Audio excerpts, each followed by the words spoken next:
Okay, welcome back to continue our conversation on the northwest of our country as far as it relates to insecurity. As you know, banditry, kidnapping, cattle rustling, quite apart from downright even terrorism in some cases, is the bane that we've been contending with. Okay, our guest has been Mr. Lanre Suraj, first half of the program. He's a security expert, anti-corruption crusader, and chairman of Human and Environmental Development Agenda, HEDA. We thank him for having been with us. And now we're happy to welcome Senator Shehu Sani, author, playwright, human rights activist, and politician. You're very welcome, Senator. Right now, well, in recent times, Kaduna State, your beloved state, has been talking about setting up some sort of a vehicle to address the food shortage and the sort of food inflation. And this is against the backdrop of the World Bank predicting that certainly famine is coming in that direction. And before you had come on, I'm sure you would have caught it yourself, the Minister of State for Defense had said that he is convinced that this whole insecurity issue is as a result of entrepreneurship. It's something called it's an insecurity entrepreneurship. What can we do? Because it's not getting any better. The standard of living of the people, they can't say that it has got any better. And with that kind of a situation, it's been given to us as a backdrop that that's why we have the problem that we have. Senator Shehu, what can we do? Thank you for having me in your program. Well, I think one can access or appraise the submission of the minister who was trying to link the issue of poverty to the insecurity we have, or the issue of hunger in the northwestern part of Nigeria. Well, it is not wrong to say that decades of neglect by political leaders that come from the northern part of the country that have presided over the affairs of government in this country has contributed immensely to the situation in which we find ourselves today.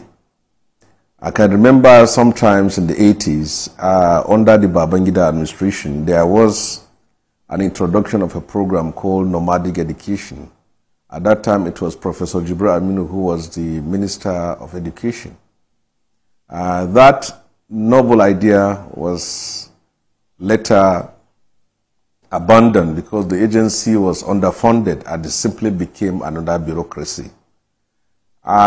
If in the last 40 to 45 years, leaders who presided over the affairs of the country, that mostly come from our own part of the country, had invested in education, had invested in industry, had invested in human development, we couldn't have a generation of bandits today that have turned life into a living hell for our people.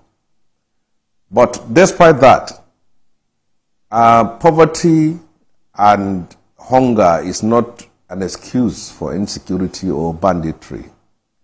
The people of Benin Republic are poorer than those of northern Nigeria. The people of Niger are poorer than those of northern Nigeria. The people of Chad and northern Cameroon are poorer than the people of northern Nigeria. So why has there not been insecurity in those parts of the countries than as we are having it in the northern part of Nigeria? If you give an excuse for terrorism and banditry, you're trying to justify an action. Those who are engaged in these acts of violence, banditry, and terror do it for a number of reasons. Like the bandits in Northwest are simply driven by pecuniary, they want money. And I don't think that entrepreneurship, bringing them to learn how to polish shoes and do tailoring or carpentry or plumbing will help matters. The money they are extorting from the public and the violence they are engaged in is something that should be confronted by the state headlong. And we should understand that there is no state. One state cannot secure itself. Because if if a hostage is taken from Kaduna, he is most likely to end up in Zamfara state. That is where the negotiation will take place and ransom will be paid. If he is abducted from Niger state, he may end up in Kaduna state, or if he is abducted from Kebbi state, he may end up in Sokoto or part of Katsina state. So you can see the network. Bandits are not engaged in banditry because they don't have job to do. It is a criminal act. They want to kill innocent people. They want to extort money in hundreds of millions from people. And they should be seen to be the dregs of the society, the negative consequences of what we have done, what we did wrongly, or what we're supposed to do over the years that for now need to be confronted. No matter what you try to do, this thing, what is happening in northwestern part of Nigeria has a serious, not just socio-economic impact, but even political impact. For example, the activities of these bandits are seriously destroyed basically two things: education and agriculture. Many of our people today cannot go to their farms because of bandits. In some places in Kaduna State and in parts of Kaduna State and Niger, they have to pay some form of levies to bandits to access their farms. And we have seen reports in the last few months before the coming of this administration where some villages are even protected from bandits by some terror groups that are invited by the population. So you can see the level of damage these bandits have been able to. And again, on education, the northern part of Nigeria lags behind educationally comparatively with the south, and due to a number of factors. But now with the activities of bandits, it has worsened the situation. Families in rural areas are apprehensive of sending their children to school today because of bandits. Kaduna State has suffered more than any other state in Nigeria when it comes to the issue of kidnapping of students. In Borno, you can point to Chibok. In Yobe, you can point to Dapchi. But in Kaduna, you can see from College of Education Gidanwaya to Kaduna State Polytechnic in Zaria, to Bethel Baptist High School in Kaduna, to Greenfield University in Kaduna, to Federal School of Forestry Mechanization in Kaduna.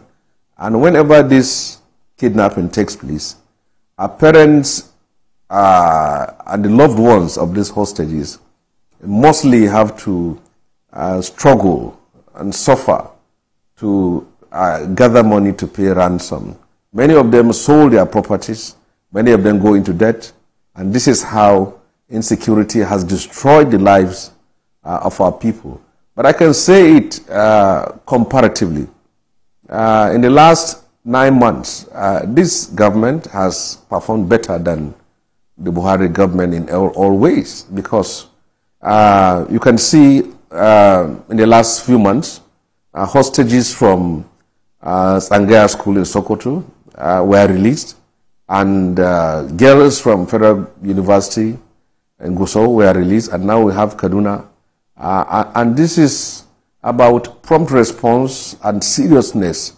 But in the last 8 years, when you look at the resources that was pumped into defense and security and see the result that has come out of it, it is basically what led us to where we are today. And I think it should not simply be about rescuing hostages.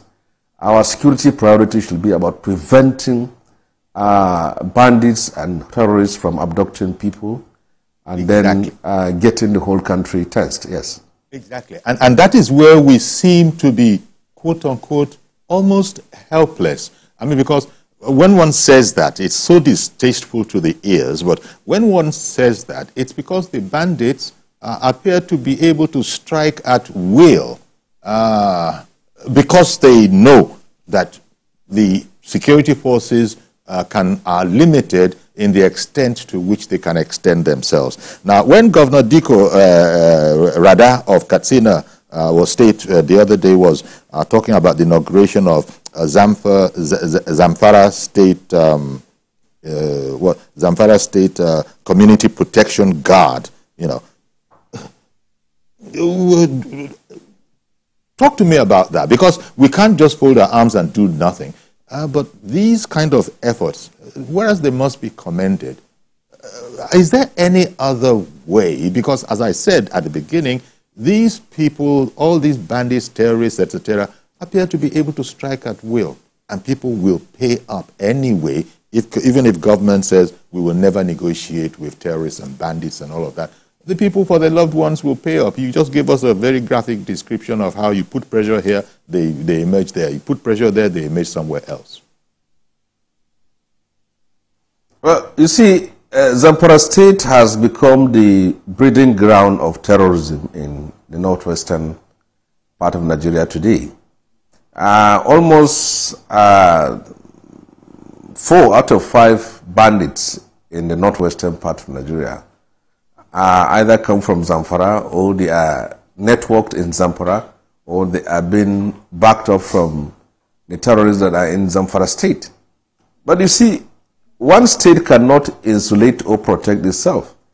If the governor of Zamfara can set up a task force or a community protection guards, and then it's not there in Sokoto, it's not there in Katsina, and it's not there in Kaduna and Zamfara and Niger State, well, it's going to be an exercise in futility, because no matter how he tries to protect Zamfara or to go after the terrorists, they have places where they can go, and when things are relaxed, they will come back.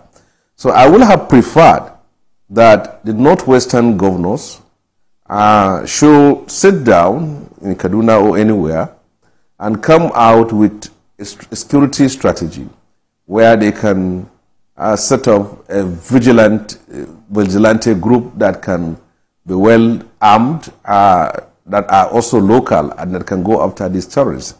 Well, I firmly believe that we can defeat this. We can defeat this. We can overcome this. Yes? Yeah?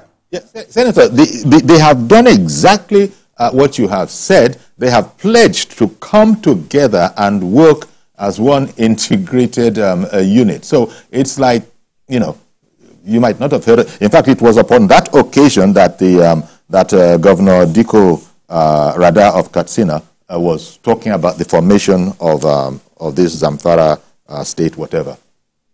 So they have pledged. They know. They have seen the wisdom in what you are saying. It's just that we just wait to see the result, because all sorts of terrifying statistics about hunger coming, and we just are, quite frankly, maybe one needs to say that we're just afraid that the government might be powerless to stop these marauding bandits, because they come, they hit, they withdraw to the forest. We don't know how to pursue them into the forest. And it's almost, one can't agree that we are helpless, but these bandits are striking at will. Look, let me tell you this. You see, the way we are assessing and analyzing this issue as if it's a problem we cannot solve as a country.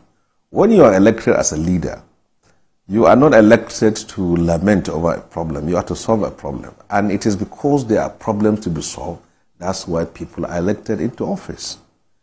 I cannot imagine myself presiding over an executive position and seeing banditry without being in the front line to fight it. Take, for example, now, the bandits that come into Kaduna State are mostly not from Kaduna State. Because if you have the locals, from Kaduna to Birningwari is where this Kuriga is located. And before then, you have some villages like Labi, like Udawa, like other villages that are around along that path. What stops us from recruiting young men who are from those villages, either into the police force or the army, and then deploying them back to their own villages to take on these bandits? The locals knows their terrain, they knows a stranger, they knows every movement, but the point is that they need a channel to which they can be supported, they can be backed, they can be funded to be able to take on these terrorists here. From Kaduna to Abuja, there are about 37 villages. When you move out of Abuja, you have Zuba, you have Madela, you have Jere, you have Katari, you have all these villages that are there. I cannot remember any time when there is any recruitment in any of our own security agencies where those villages have been told to bring in their young people and join the agencies. Is none. There is none. So the locals, the peasants, the farmers, the people in the villages can fight these terrorists. If not, they can fight them physically. They can provide the information that the government or the security agencies need to be able to fight. Without information, you will not be able to fight. Any bandits, group of bandits that are crossing along Kaduna-Abuja road, the villagers knows them. They know who they are. But you need to be backed, you need to be supported, you need to be reinforced for you to now say you are not going to side with the bandit, you are going to side with the government. If you are known to be an informer of bandits, you will get in trouble with the government. And if you are known to be an informant of the government, you will get in trouble with the bandits. So it is about winning them over and using them to fight this battle. A nation of 224 million people cannot be held hostage by bandits that are not less than 5,000 to 6,000 in this country here. We are bigger than that as a nation. We can achieve that. Who are they? This is a battle we have to fight. It is the challenge of our era. All right then. And let me bring Larry Suraj back on. Larry Suraj, we're looking at what the senator has just said, a better integration between the people themselves who are the victims. You integrate them, you enable them. That whole idea, it's your comment on that, because it seems a very logical way to go. And why hasn't it been done before? Because there are experts that will know very well what the senator is saying. No, I think it is very critical, and that is why I mentioned earlier that it is important where we share knowledge and experience. And I completely agree with the senator that we always just pretend as if this problem is intractable, basically because we are not sincere about finding solutions to them. You will remember how the civilian JTF supported, the fight against Boko Haram in Borno State, and how that really assisted in bringing the situation to a very large extent under control, where you don't have that commitment on the part of the state. And for me, it's important that we must always put this in context when we want to address it. The truth is very clear. There's no chief executive, there's no governor that can actually escape, liability and complicity in the whole of this case. It is either the governor would also be part of the criminality that is happening in the state, or the governor is deliberately just avoiding responsibility or deliberately dealing with the issues. So that is where we need to actually start holding our governor to account as responsible if you want to have solution to the problem. Then the other thing is, this engaging the community is almost just like one phase of it, and that is likely to fail if we don't have the software support to it. So where are they reporting? Who are they reporting to? So if you still have some of these compromised people managing either the security or the uptakers for the activities of the communities, then it's still going to just be exposing the communities and also the people to unnecessary danger. So the security system, and when you have corruption that is also pervading in many of these places, so the cost and allocated fund to support this still stolen by public officials or politicians. All you will just see in the news will be the setting up of these several joint task force, civilian, whatever. but the whole resources still doesn't get down there. And it doesn't cost so much. Like I mentioned, imagine the amount of vehicle that would have been used to convey the 287 children that were kidnapped recently. With the state that you have, just a couple of drones could have tracked and monitored the movement. And so if you have the chances of all there's no state government that will say it doesn't know, the roads and connections that you have from one state to the other. So thank you, Larry. Let me bring in a caller, Mr. George in Ikeja. Good morning to you, sir. Good morning, Yori, and greetings to our two guests. Yes. Uncle Yori, the president has said that he's working on a new security strategy. So what we are discussing can only be some kind of suggestions in that policy formation. For me, the northern governors and indeed all governors should task the traditional rulers in their domains on insecurity. The recent experience in Delta State shows that traditional rulers know the criminals in their midst and they hold information from our security forces. The security outfit that the northwestern governors and indeed some other governors are setting up is good. I believe I see it cascading to state police that the government is already talking about. Okay. But the question is, can they fund the state police adequately? The criminals that the state police men are going to be dealing with carry heavy arms. Will these state governors have the money to buy sophisticated arms? Okay. Will the National Assembly also pass laws that will enable these state security outfits to... All right, then. Well, thank you very much, Mr. George. Coming back to you, Senator, with your closing words on this, you said very clearly what the responsibility of governors and governments are. Whether they do better than has been done in the past remains to be seen. Your final words, Senator. Your closing words. Well, you see, the security of the state lies with the governors of the state because I can give you a typical example. I'm from Kaduna State. Everyone knows that. But I will ask you a question. We have had elections in 2023. Have you ever had any INEC official kidnapped in Kaduna State because of insecurity? Election took place and results were announced. That was what happened. Now, I will also ask you this question.